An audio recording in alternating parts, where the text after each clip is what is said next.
Hello and welcome back to the Haunted Slumber. Before we begin tonight's story, take a moment to get comfortable, close your eyes, and let your mind drift. If you're enjoying these tales, don't forget to subscribe and leave a comment. I'd love to know where you're listening from around the world. Now let the lights dim, the curtain rise, and may this story guide you into a deep, haunted sleep. The Silent Vale. The mist had a voice in the village of Bramble Hollow. It was not a voice one could hear with the ears, but one that hummed deep inside the bones, whispering old, forgotten things. Thomas Wren had not returned to Bramble Hollow in nearly 20 years. And yet, as the bus rattled down the broken road toward the edge of the marshlands, he realized that nothing, not the gray sky, nor the sluggish river winding like a pale vein through the fields, had changed. The world here remained suspended, wrapped in a slow, eternal breath of fog and memory. The driver, a gaunt man with weary eyes, muttered something about the last stop and left Thomas standing alone by the road, his suitcase sinking slightly into the damp earth. No one else had disembarked. No one ever came here unless they had reason. The house awaited him, a crooked silhouette behind a fringe of twisted willows. Wren House. The name tasted bitter in his mind. The land surrounding it was a weary sprawl of withered grass and black water. The marsh pressed in on all sides like a living thing, the pale mist drifting across it in long, sinuous arms. Somewhere beyond, hidden in the endless shifting gray, were the other houses of Bramble Hollow, though few enough still stood. Most had rotted into the soil, their memories swallowed by the land. Thomas adjusted the strap of his suitcase and began walking. Each step seemed slower than the last, as if the ground itself resisted him, pulling faintly at his boots with unseen hands. The path to Wren House was a dirt track barely visible beneath the creeping moss, winding between gnarled trees whose bark was blackened with damp. Above him, the crows circled, their wings slicing silently through the mist. He passed the old milestone, a cracked stone set deep into the earth, engraved with the words, "Beyond this, silence." His mother used to say that was the old boundary of Bramble Hollow, a place where the air grew heavy and the world forgot the living.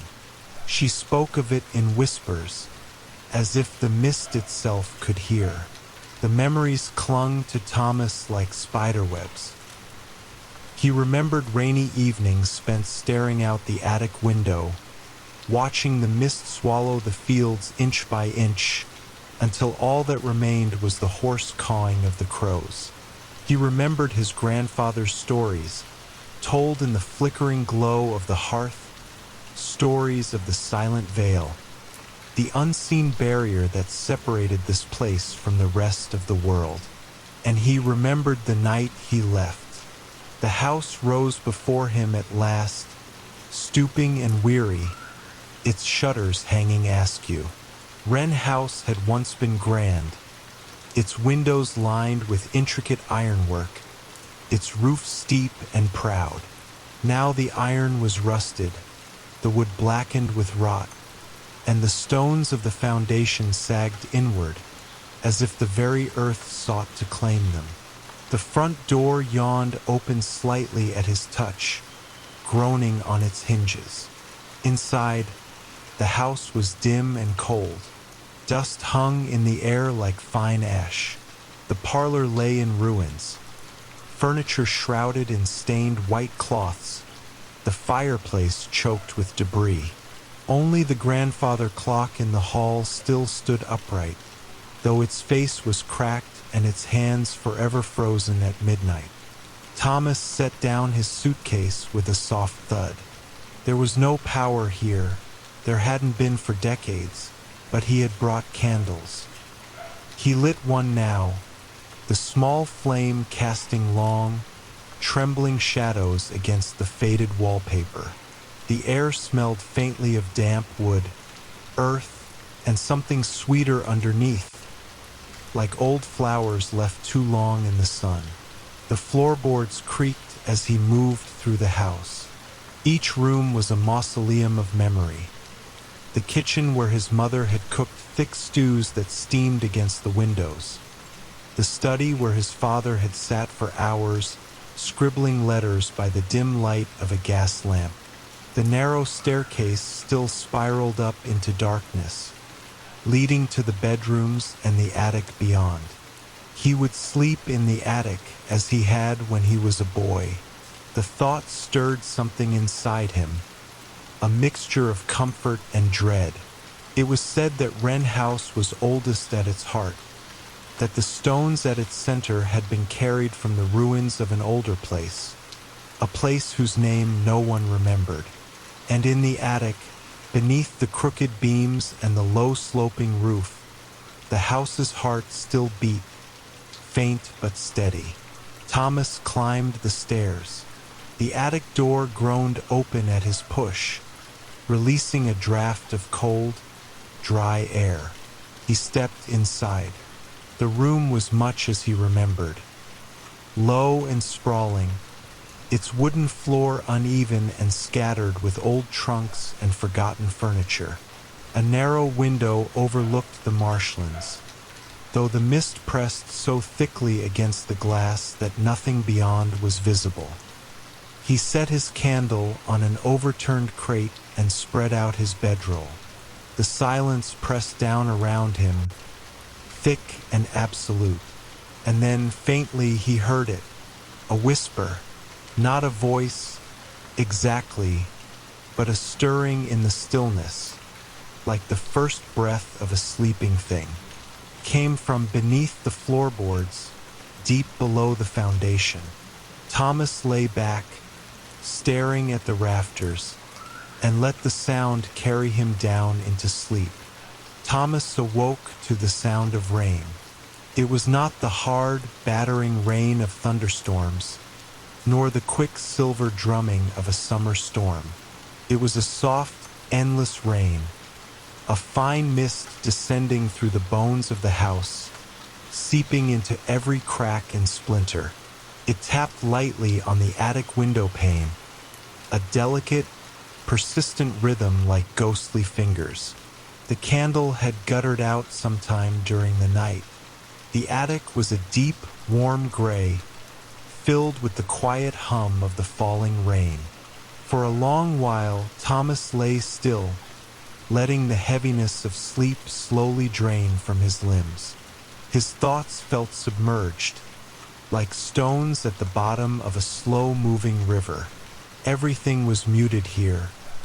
His breathing, the faint beating of his heart, the creaking of the old wood around him. Eventually, he rose, pulling on his coat against the cold, and lit another candle.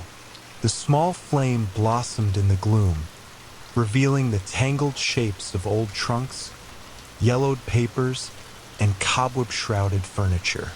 Dust motes spiraled in the candlelight like tiny, lost souls. Thomas moved slowly through the attic, his footsteps muffled by the soft, rotting wood. Something about the house had shifted overnight. It was subtle, not a change of sight or sound, but a feeling beneath the skin, a deep thrum that rose from the bones of the house itself, as though the house, sensing his return, had awakened. He knelt before an old cedar chest bound with iron. The lock was rusted but gave way easily under his hand. Inside, he found remnants of a life long past. A child's wooden toy boat, its paint flaking. A handful of brittle letters tied with a black ribbon. A photograph, its edges curling with age. He held up the photograph to the candlelight. It showed a group of people standing before Wren House, their faces solemn, their clothing old-fashioned even by Bramble Hollow standards. In the center stood a woman in a dark dress, her hair bound tightly beneath a lace bonnet. Her eyes were sharp, almost accusatory. Scrawled in faded ink at the bottom was a date, 1882, and a name, Margaret Wren. Thomas frowned. He had heard his grandfather speak of Margaret Wren, the matriarch who had built the house after the old settlement was abandoned, who had lived alone for decades after her family had gone missing, as the stories said. Gone missing. No bodies, no graves, only the whispering marsh and the endless mist. Thomas tucked the photograph into his coat pocket and continued exploring. In one corner of the attic, hidden beneath a moth-eaten tarp, he found an old mirror. Its surface was clouded, the silver backing corroded into strange, branching patterns like frost on a winter window. For a moment, he saw nothing but the flickering candle reflected back at him, and then, faintly, a shape moved behind his shoulder. He turned sharply, but the attic was empty. The candle's flame danced. A cold breath stirred the dust. He shook his head, exhaling slowly. Sleep still clung to his mind, weaving dreams into the corners of his vision. He must be imagining things, and yet he could not shake the sensation that he was being watched. From the window, the view beyond was little more than a swirling wall of mist. But within it, if one looked long enough, one might glimpse shapes moving, not with the randomness of the wind, but with intent. Figures half-formed, faces suggested by folds in the fog. Thomas closed the attic door behind him and descended the stairs. The day unfolded slowly, wrapped in the same endless drizzle. Thomas spent it wandering the house, reacquainting himself with the creaking floorboards, the water-stained ceilings, the crumbling walls. He found the old library on the second floor, its shelves warped and sagging under the weight of forgotten books. Most were mold-eaten and crumbling, their titles illegible. But one book, placed carefully atop a desk, seemed untouched by time. It was bound in black leather, its cover embossed with a simple symbol, a circle enclosing a veiled face. There was no title. Thomas opened it carefully. The pages were filled not with text but with meticulous ink drawings, maps of the marshlands, sketches of strange symbols, diagrams of the constellations. And at the center of the book, a full-page illustration that made his breath catch. A great tree, its roots spreading out across the earth like skeletal fingers. Beneath it, hidden in the roots, were tiny human figures curled and sleeping. Above the tree, a veil of mist descended from the heavens, draping the world below. In delicate script below the drawing was a single phrase: "When the veil descends, the world forgets the living." Thomas closed the book and placed it carefully back on the desk. A low sound, almost a sigh, echoed from somewhere deep in the house. The light outside was dimming, though it was hard to tell with the constant overcast. The mist had thickened, pressing closer to the windows. The world outside was gone, swallowed whole. As night approached, Thomas built a small fire in the hearth using what dry wood he could find. He sat before it, the candle beside him, the leather-bound book on his lap, and let the warmth seep into his bones. For the first time since his arrival, he let his mind wander freely. Why had he returned? Not just to see the house, that much he knew. There was something unfinished here, something left behind in his hurried escape all those years ago. He could feel it, deep and patient, waiting for him to uncover it. The mist was a living thing, the house a vessel, and he was something between the two. The fire crackled softly, the candle flickered. Thomas drifted again toward sleep, and in the fragile space between waking and dreaming, he heard the voices, soft, murmuring just at the edge of hearing. They spoke in a language he did not know but somehow understood, a language of sighs and distant bells, of weeping earth and broken stars. They called to him, not in words but in memory. Images spilled across his mind, the marshlands stretching out forever, dotted with sunken stones. A door in the earth, hidden beneath the roots of a great tree. The faces of those who had crossed the vale, pale and yearning. He saw Margaret Wren, standing at the boundary of the mist, her black dress whipping in an unseen wind. He saw the villagers, eyes hollow, kneeling before the sinking house, chanting. He saw himself, a boy, running through the mist, pursued by shadows. The images faded as the fire guttered low. Thomas sat upright, heart pounding softly. The voices had spoken. The silent veil was weakening, and the forgotten dead were stirring. The following morning, the world outside remained lost. Mist blanketed everything, softening the horizon into a formless blur. The sun, if it rose at all, was hidden, and the sky was a sheet of uniform gray. The rain had lessened to a fine, clinging drizzle that slicked the window panes with trembling beads of water. Thomas brewed himself a weak cup of tea in the dusty kitchen, the stove groaning to life after several failed attempts. The tea tasted faintly of rust and forgotten herbs, but the warmth was welcome.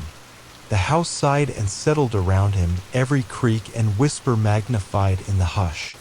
As he sipped, Thomas studied the strange black book he had found. The more he leafed through its pages, the more a pattern emerged. Maps showed pathways not of land, but of memory. Diagrams mapped not stars, but gates, thin places where the boundary between the living and the lost wore thin. Wren House sat atop one such place. The marshes, the mist, the strange disappearances, all were connected. And the veil, the silent veil, as the book called it, was weakening. At the center of it all stood the Wren family. And now Thomas, the last of their line. He placed the book aside and stared into the mist beyond the kitchen window. Somewhere out there, buried beneath layers of time and memory, was the truth. And it was calling to him. He set out just after noon, armed only with a lantern, a heavy cloak, and a worn map he had copied from the Black Book. The mist swallowed him instantly.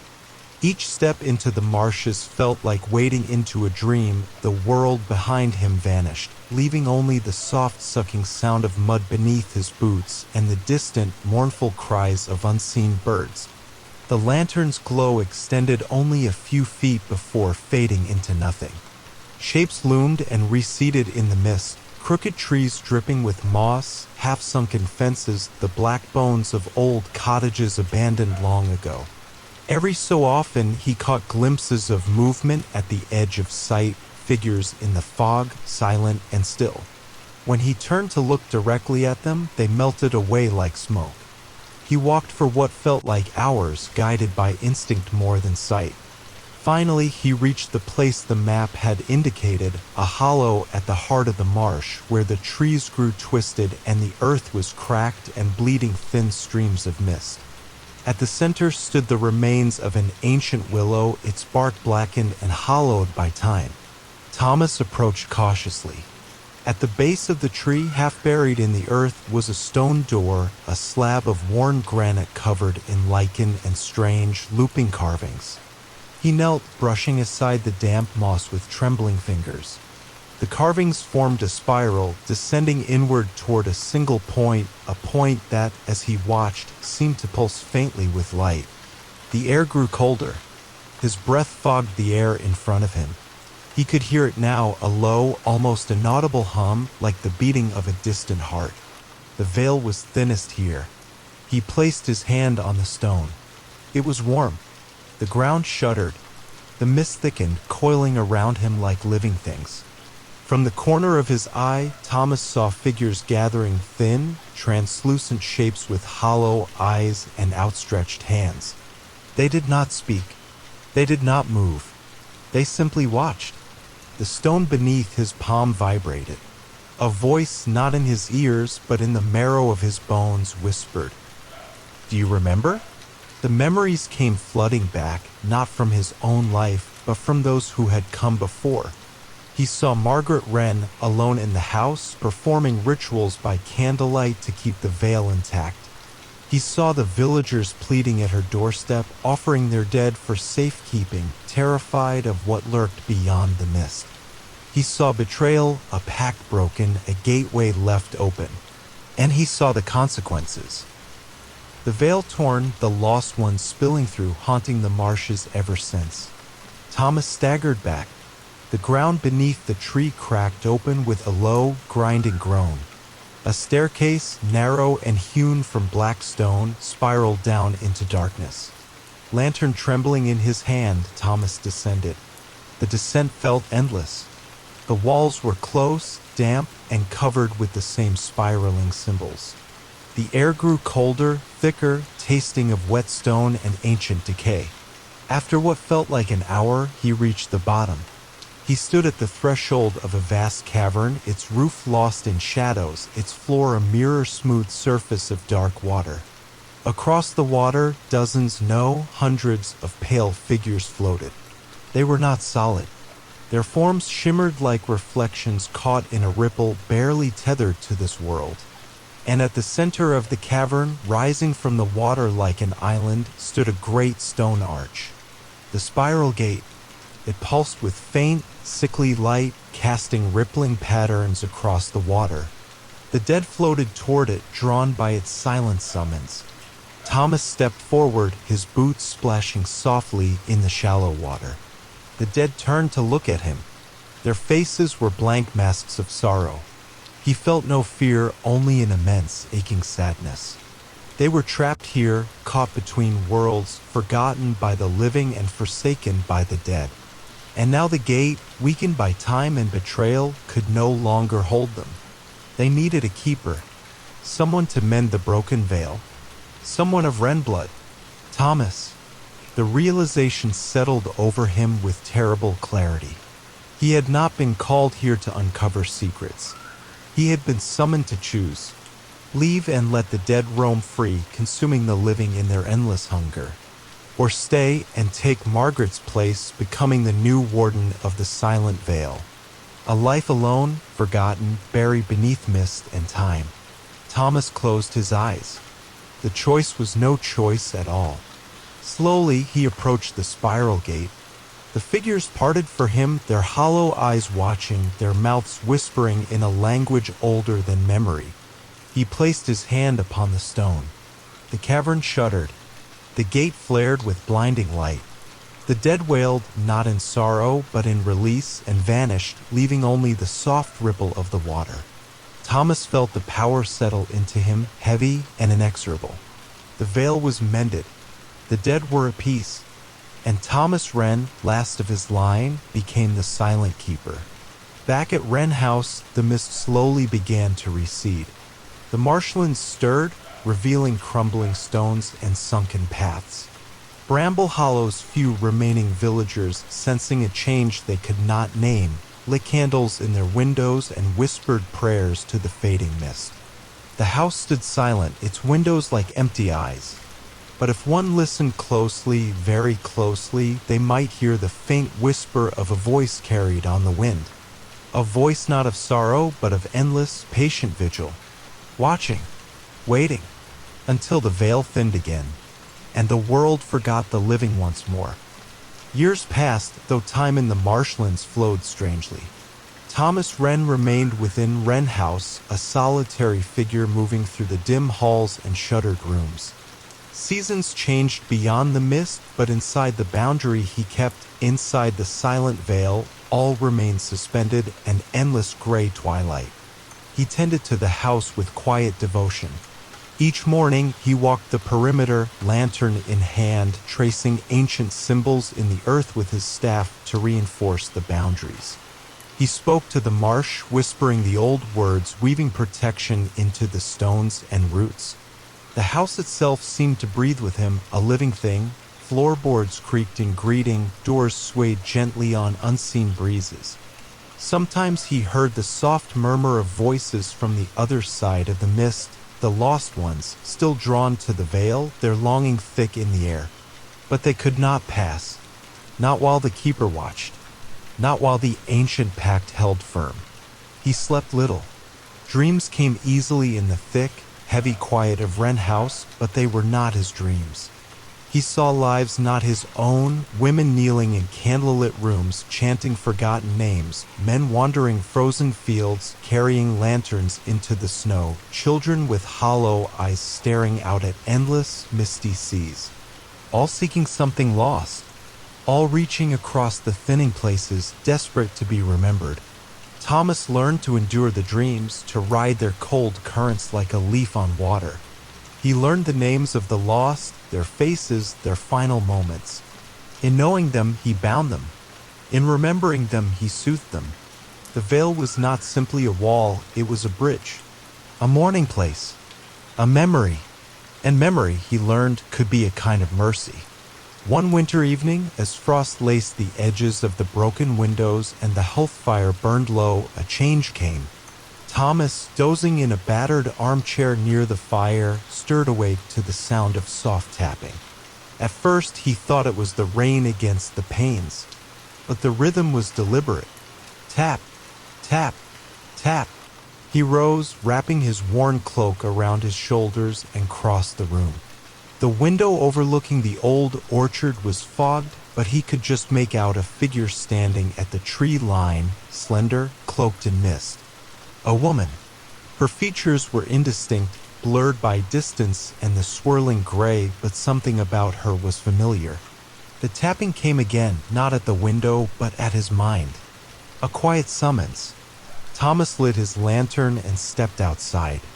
The mist parted for him like a living thing, coiling and writhing at the edges of his path. He moved carefully through the orchard, boots crunching over frozen leaves. The figure waited. As he drew closer, the details sharpened. Pale hair coiled beneath a hood, eyes dark and deep as a winter pond, hands folded in front of her like a supplicant. She did not speak, but Thomas understood. She was not a lost one. She was not one of the dead. She was a messenger, a harbinger. The veil was stirring again. Something or someone had found a way to tear at the edges. A new breach, a new threat. And Thomas, alone, could not face it. The woman turned and walked into the mist without a sound. Thomas hesitated only a moment before following. The orchard fell away, replaced by unfamiliar ground, low, rolling hills covered in sparse, dead grass. The mist thickened into walls, and soon he could see only a few feet ahead. The path sloped downward into a hollow where the mist boiled and writhed. At the center of the hollow stood another tree, a willow, younger than the one he had seen before, but twisted and blackened just the same. At its base, a mirror of the spiral gate. But this one was fractured. Deep cracks spiderwebbed the stone, and from those cracks seeped a darkness deeper than mist, a sticky, cloying black that pulsed and writhed like living tar. The woman stood beside the gate, watching him. Thomas approached, heart heavy with dread. This was no natural breach.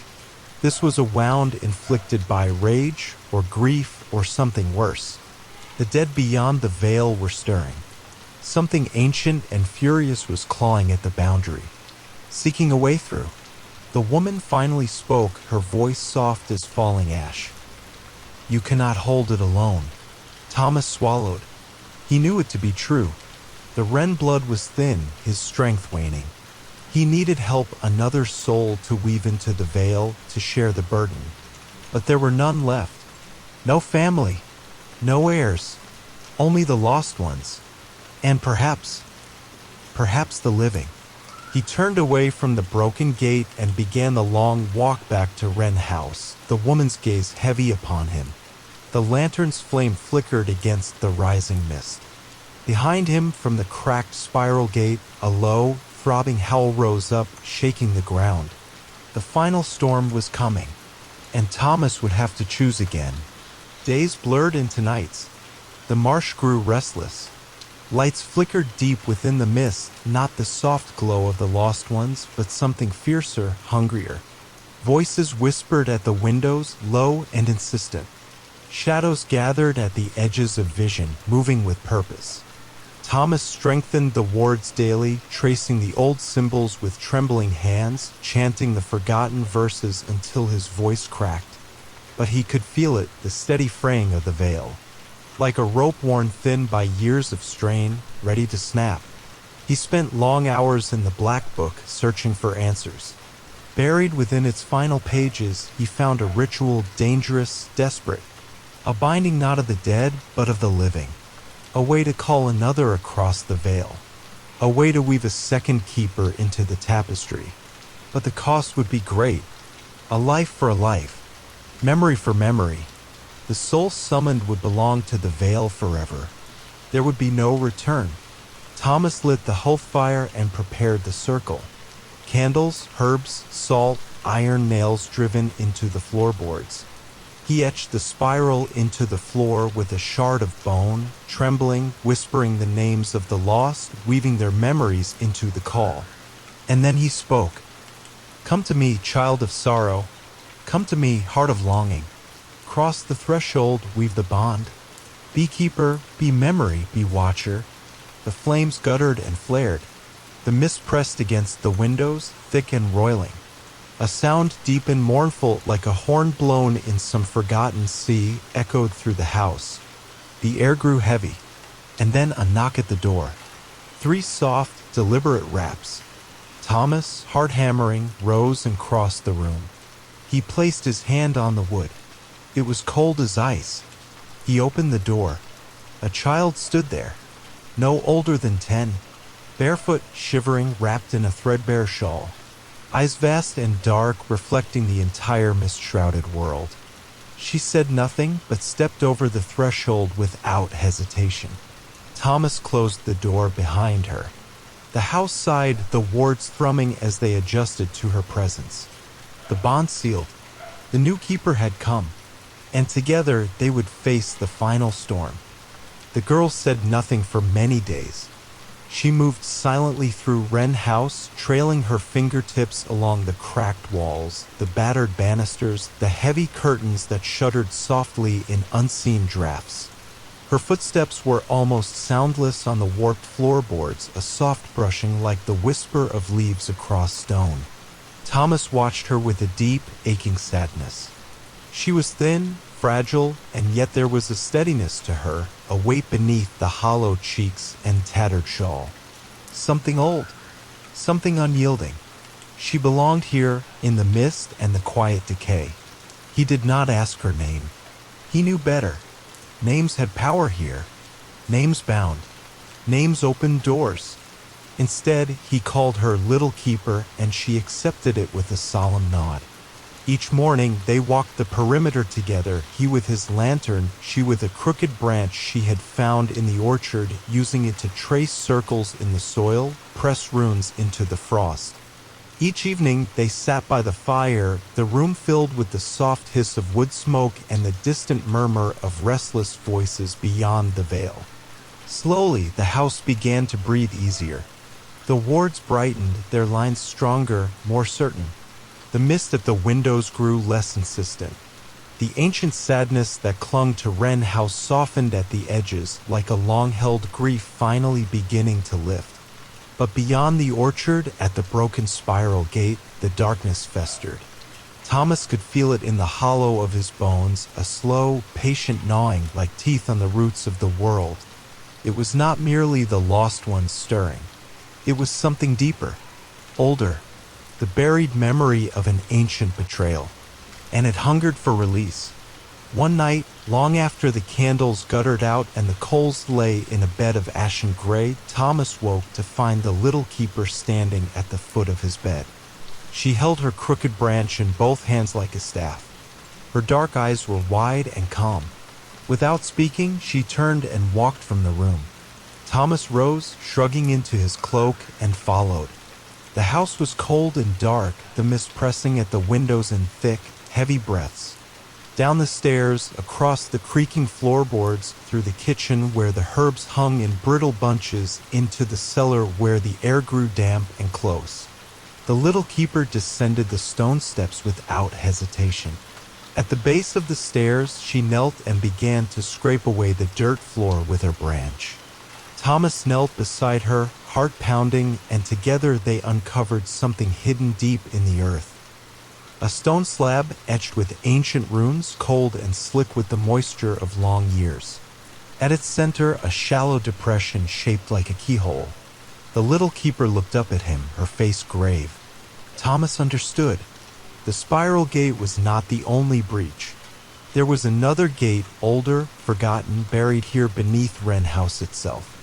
The true heart of the Vale, and it too was weakening.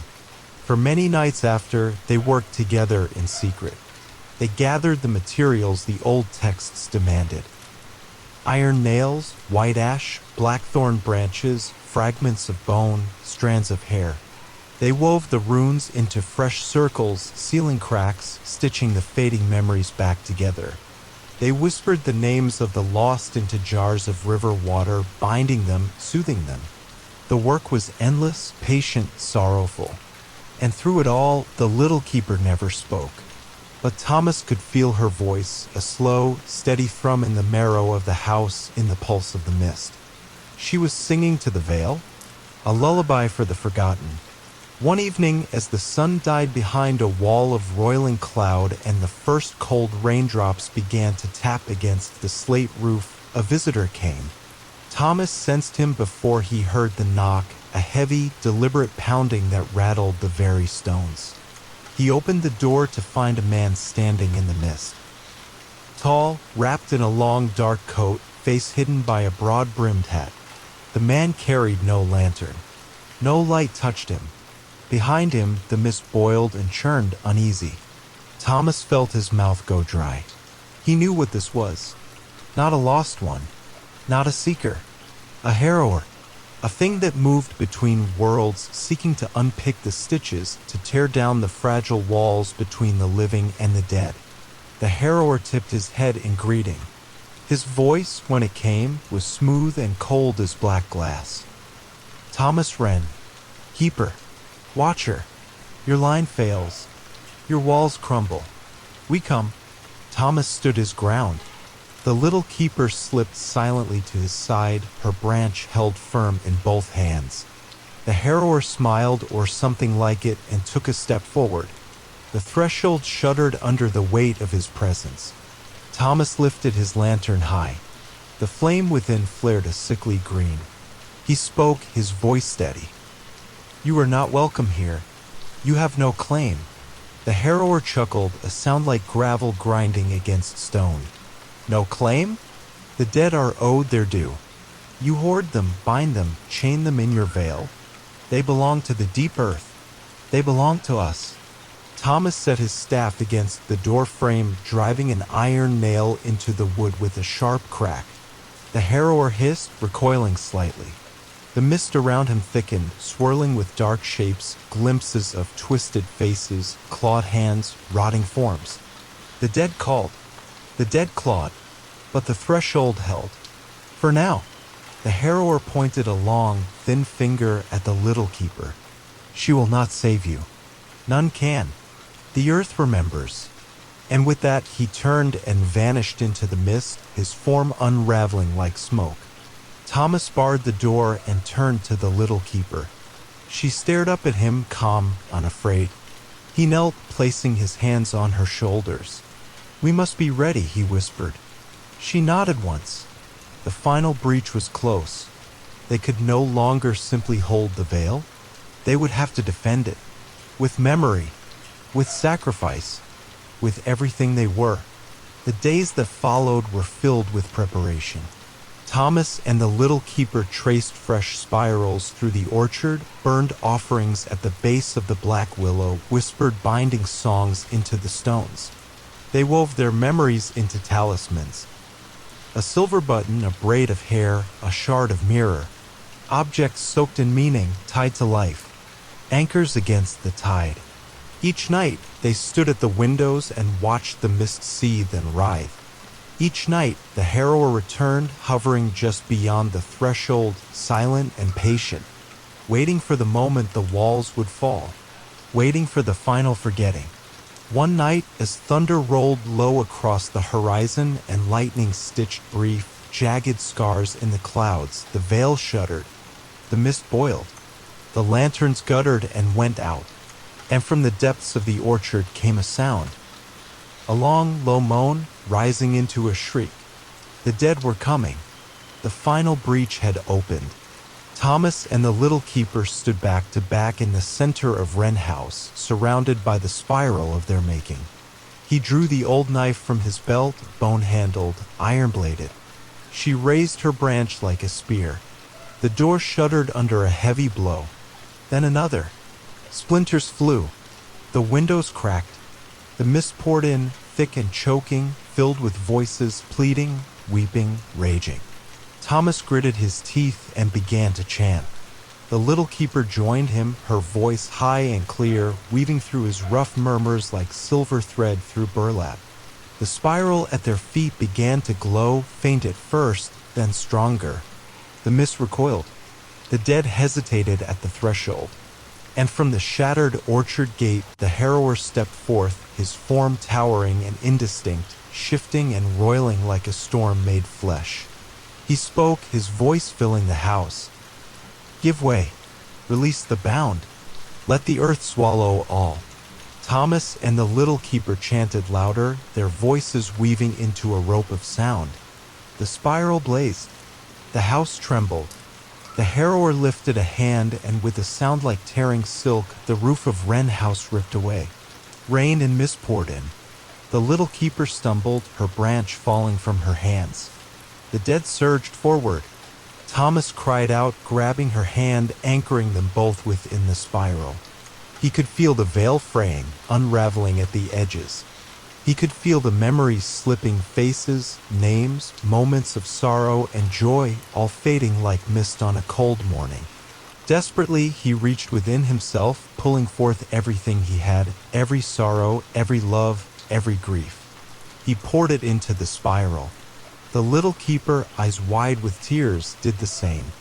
Together, they became a beacon, a knot of memory burning against the tide of forgetting. The harrower shrieked, his form boiling away under the onslaught. The dead wailed and fled. The mist shuddered and recoiled. The veil shivered and held. When the dawn finally broke, cold and pale and trembling, Wren House stood battered but whole. The mist lay low and quiet, no longer clawing at the stones. The orchard was still, the black willow bowing low, its roots sinking deep into the earth. The spiral gates, both the one beyond the orchard and the one beneath the house, were sealed once more. The little keeper knelt beside Thomas, who lay on the floor, his breathing shallow. He smiled up at her, weak but triumphant. "You kept it," he whispered. She took his hand in both of hers. A new keeper, a new memory, a new binding.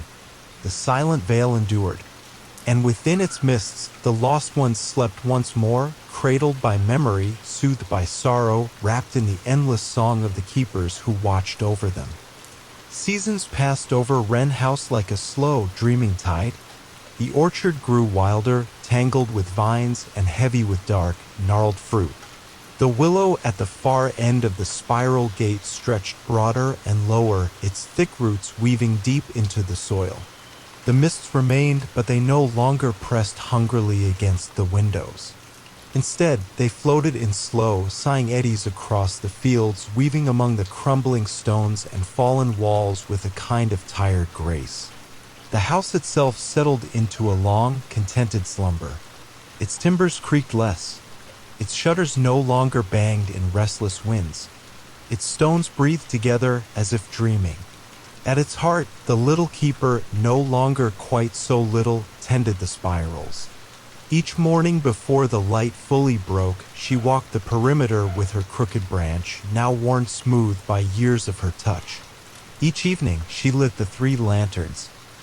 One for the past, one for the present, one for the forgotten. The flame within each flickered low and steady, casting long, soft shadows that merged into the comforting darkness of the old halls. Thomas Wren's chair by the hearth remained empty. His staff leaned forever against the mantel, and sometimes, when the wind turned just so, the floorboards would sigh beneath it as if bearing his weight once again. The little keeper never moved it. She spoke to him sometimes in the slow, gentle cadence of memory, telling him of the mists, the orchard, the strange dreams that visited her when the veils grew thin. She did not weep. There was no grief in this place anymore. Only the slow settling of all things into their proper shapes. The stillness of a long-held vigil. Visitors still came, though rarely. Some were lost ones, drawn by the faint pulse of memory at the heart of Wren House, pale, flickering figures that drifted through the orchard with their hands outstretched, faces turned toward an unseen shore. The little keeper greeted them each in turn. She offered them a place by the fire. A basin of cool water to touch, a thread of wool to wind between their fingers, a name, sometimes long forgotten, spoken softly into the hollow of their ear. Most faded peacefully, sinking back into the mist like stones settling into a riverbed. A few lingered, content to drift through the orchard, tending the trees or humming to the roots. They did not trouble the keeper nor the house. They belonged as much as the cracked stones and the worn thresholds and the slow curling smoke from the chimney. Others came too. Seekers. Men and women whose dreams led them stumbling through the endless fog, carrying questions they could not articulate, hungers they could not name. The little keeper met them at the gate, her figure small against the swaying mist.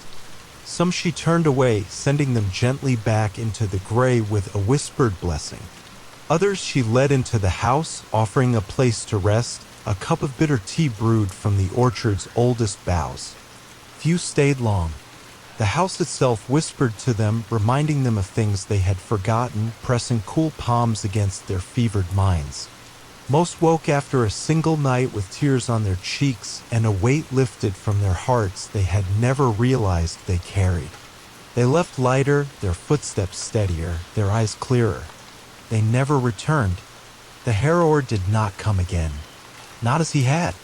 His shape still flickered at the far edges of the mist sometimes, a tall, shadowy figure watching from beyond the second spiral gate, where the earth twisted and old roots clawed at the sky. But he no longer dared cross the boundary.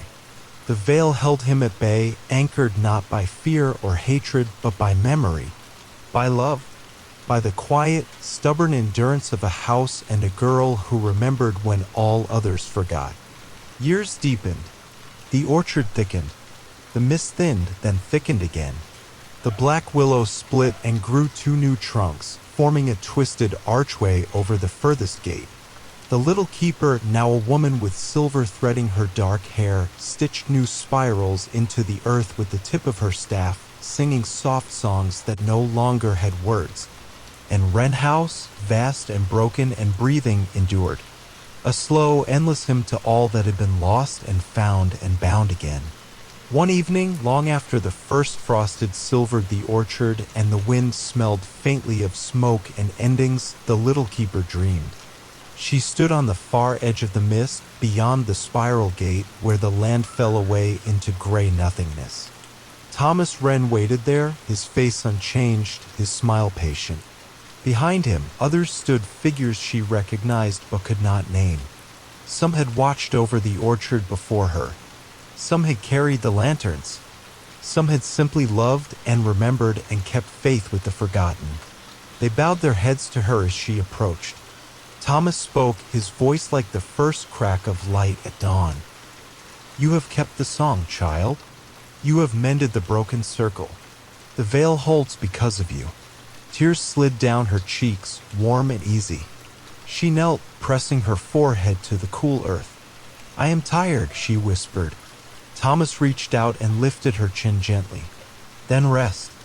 He turned and gestured toward the mist. Beyond it, she glimpsed something vast and soft and golden, a shore beyond sorrow, a garden beyond forgetting. The little keeper closed her eyes. She breathed in the cool, clean air. She let the crooked branch fall from her hand. She let the lanterns gutter out, and she stepped forward into the mist. At Wren House, the spirals held their shape for many seasons more. The mists ebbed and flowed, gentle and slow. The orchard bloomed and slept and bloomed again. The house sighed in its sleep, stone and wood and bones settling deeper into the earth. And far beyond, at the roots of the black willow, a new sprout stirred. A small hand, pale and steady, reached out of the mist. A new keeper, a new memory, a new beginning. The silent vale endured, and the lost were never alone. Rest now, traveler. The mist is kind, the earth is warm. The house will remember your name even when you forget. Sleep deep beyond the veil where the lost are never truly lost, and the light never truly fades.